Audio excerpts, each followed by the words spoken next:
So this week we've been looking at viewpoint and attitude questions, Louisa. Have you got anything out of this week's classes? My students have done really well and I had a lot of tips. Absolutely, yeah. My classes have done really well as well. We actually came up with 5 top tips. 5, wow. For answering these questions. The first one was to make sure you use the words in the question throughout your response. Oh, so if the question says, what are the writer's thoughts and feelings, Yeah. I could just use the words the writer thinks or the writer feels, and I'm answering the question. Absolutely. It lets the examiner know that you're on task.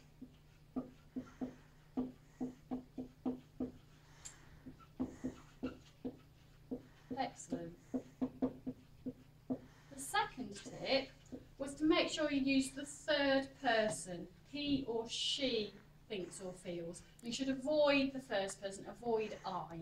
That's really good actually, because the examiner doesn't want to know what you think about No. the topic.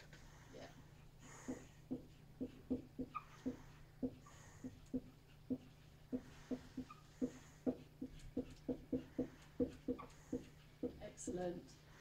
The third tip was that you should identify a range of thoughts and feelings, have some that are positive and some that are negative. Yes, because you can't get top marks, can you, without actually using positive and negative answers. That's right.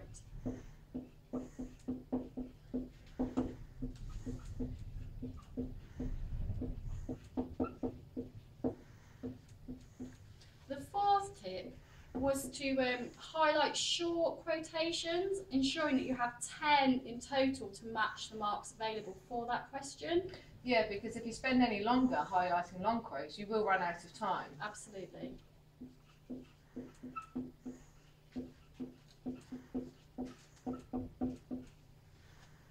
The fifth and final tip was to tick the quotes off as you use them in your answer to check that you have a range and 10 separate points. My students actually found that doing that this week, it saved them a lot of time as well, because they could immediately see which ones they'd used, so they could keep going to a new one. Absolutely. You don't want to spend any more than 15 minutes as an absolute maximum on this question.